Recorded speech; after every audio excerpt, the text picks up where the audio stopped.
My name's Liam McClair. I'm a singer-songwriter from Manchester. So how did you get started with music? I'd played piano from a young age and then did trumpet lessons. And then my sister was learning guitar and there was a guitar in our house. I just kind of picked it up one day and started playing it and then just sort of got a few lessons from there. And it's just kind of grown in a mad way from a mild hobby into a bit of a job, which has been pretty fun. So who were your inspirations growing up? Loads of people really. So when I was sort of 17, started like singing and playing at the same time. So sort of like Coldplay had just brought out Viva La Vida, I think, and the Killers were pretty big at the time.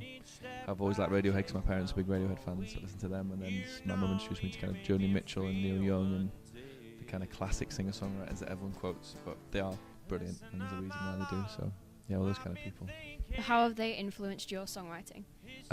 Probably through their mainstream appeal or the way they can write songs about different topics that can be perceived by a broad audience. So I think Coldplay is a good example by doing different sort of concept albums or creating songs about different things, but it still kind of gets to number one in loads of different countries. So I think I've definitely drawn on some pop elements of that.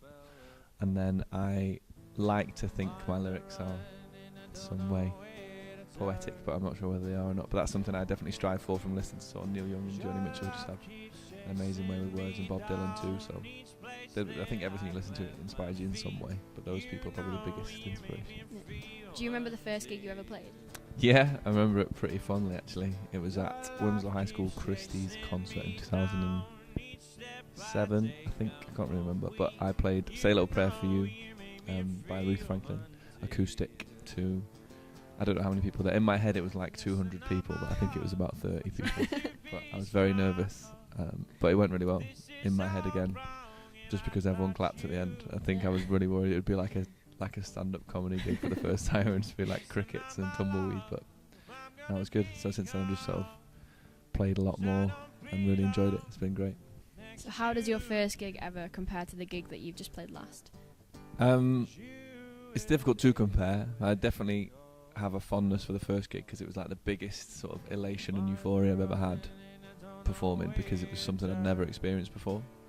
But the most recent show I did was supporting a singer-songwriter at her sort of leave and do, and the crowd were really attentive and quiet, so both pretty good to be honest. I'm quite lucky with those two. Caught me in a good time. What kind of things have you got coming up in this next year?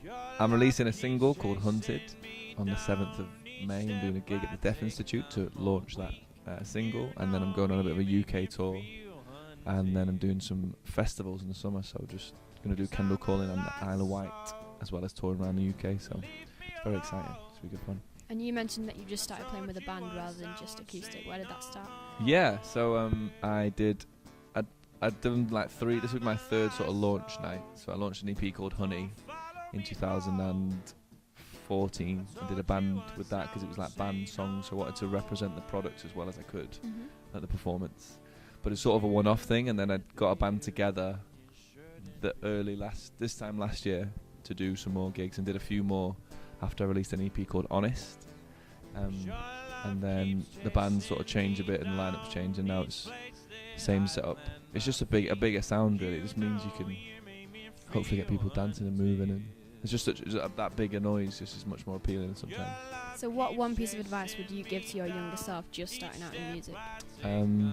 Probably not to worry so much about what I'm writing. I'm writing more. I think I don't write enough, but stuff I do write, I think I get conscious about. It's good as an artist. You kind of get caught between crippling self-doubt and like overconfidence, so it's just whether to say no one's going to like this or everyone's going to like this, and it's somewhere in between, trying to find the place that you like it and hopefully other people do.